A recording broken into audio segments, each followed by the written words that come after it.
सर्व विरोधी पक्षाला माझं आव्हान आहे, पळपुटेपणा सोडा आणि संसदेमध्ये चर्चेला समोर जा. विद्यार्थ्यांचे खरे कैवारी असाल तर हिम्मत दाखवा. लोकशाहीमध्ये निर्णय रस्त्यावर होत नाही, तो संसदेत होतो. जर देशाच्या संविधानावर विश्वास असेल तर संसदेत चर्चा करा. उत्तरं पाहिजे असतील संसदेत मागा. तुमच्याकडे जर काही कल्पना असतील, संकल्पना असतील तर त्या प्रत्यक्षात आणण्याकरता सरकारला मजबूर करा. पण आंदोलनाच्या भरोशावर आपली राजकीय पोळी भाजणं बंद करा. या ठिकाणी खरोखर विद्यार्थ्यांच्या हिताचे निर्णय घ्यायचे असतील तर चर्चेच्या माध्यमातूनच ते होतील. मोदीजींनी विद्यार्थी हिताला सर्वोपरी ठेवण्याचा निर्णय घेतलेला आहे आणि विशेषतः पेपर लीकच्या संदर्भात फास्ट ट्रॅक कोर्ट तयार करून या सगळ्या अपराध्यांना शिक्षा देण्याचा निर्णय मोदीजींनी केलेला आहे. मला असं वाटतं की या संपूर्ण प्रकरणामध्ये एक अत्यंत कडक भूमिका मोदीजींनी घेतली. नीटची पुनर्परीक्षा झाल्यानंतर कुठलीही अडचण न येता ही परीक्षा पूर्ण झालेली आहे. विद्यार्थी खुश आहेत, ते त्या ठिकाणी पास झाल्यानंतर सेलिब्रेशन्स करतायत. अशाच पुढच्या सगळ्या परीक्षा झाल्या पाहिजे.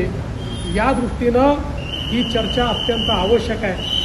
खरं म्हणजे आपल्याला कल्पना आहे, UPAच्या सरकारच्या काळामध्ये 8,000 कोटी रुपयाचं केवळ देशाचं बजेट होतं, ते आता 1,39,000 कोटीचं मोदीजींनी केलं आहे. IIT असेल, एम्स असेल, सगळ्या आयकॉनिक संस्थांची संख्या वाढवली, सीट्सची संख्या वाढवली. मेडिकल एज्युकेशन, MBA, इंजिनिअरिंग या सगळ्या क्षेत्रांमध्ये नवीन संधी या विद्यार्थ्यांना मोदीजींनी उपलब्ध करून दिल्या आहेत. पण विरोधी पक्षाची चर्चा करण्याची हिंमत नाही, कारण त्यांना याचं उत्तर द्यावं लागेल. कशा पद्धतीनं कर्नाटकमध्ये पेपर लीक झाला त्यांना उत्तर द्यावं लागेल. कशा पद्धतीनं तेलंगणामध्ये पेपर लीक झाले आप पार्टीला उत्तर द्यावं लागेल. पंजाबमध्ये कशा प्रकारे लीक झाले काँग्रेसला उत्तर द्यावं लागेल. राजस्थानमध्ये त्यांची सरकार असताना 8 वेळा पेपर लीक झाले. त्यांच्या प्रत्येक सरकारमध्ये झालेला घोटाळा बाहेर येईल आणि म्हणून त्यांना या ठिकाणी चर्चा करायची नाही आहे. अराजकता हीच केवळ मानसिकता आहे. अराजकतावादी मानसिकतेत नाही चाललेलं. येत्या रविवारी मुंबईमध्ये 2 ठाकरे बंधू आंदोलन करतात. ते म्हणतात की आम्ही विद्यार्थ्यांसाठी आता रस्त्यावर. मी फक्त आठवण करून देतो, या राज्यातला सगळ्यात मोठा TET घोटाळा उद्धव ठाकरे मुख्यमंत्री असताना झाला आणि IAS अधिकाऱ्यापासून सगळे त्याच्यामध्ये सामील होते. इतका मोठा घोटाळा राज्याच्या इतिहासात झाला नाही. एवढंच नाही तर त्यांच्या मंत्रिमंडळातल्या मंत्र्यांवर थेट आरोप लागले. त्या ठिकाणी केवळ पेपर लीकच झाला नाही तर जे नापास होते त्यांना पास करण्याचा पराक्रम देखील त्यांच्याच काळामध्ये झाला. आम्ही तर TETच्या परीक्षेमध्ये घोटाळा होतो लक्षात आल्याबरोबर परीक्षा व्हायच्या आधी घोटाळेबाजांना पकडलं आणि त्या ठिकाणी त्यांच्यावर कारवाई देखील केली. त्यामुळे आपलं ठेवायचं झाकून आणि दुसऱ्याचं पायाचं वाकून हे बंद करा. सर, दुसरीकडे पोलिसांवर मुंबईच्या वेगवेगळे आरोप केले गेलेले आहेत. काँग्रेस असेल, ठाकरे असतील, यांचं असं म्हणणं आहे की पोलीस ड्रग्सच्या धमक्या देत आहेत, पोरांना मारहाण करतायत.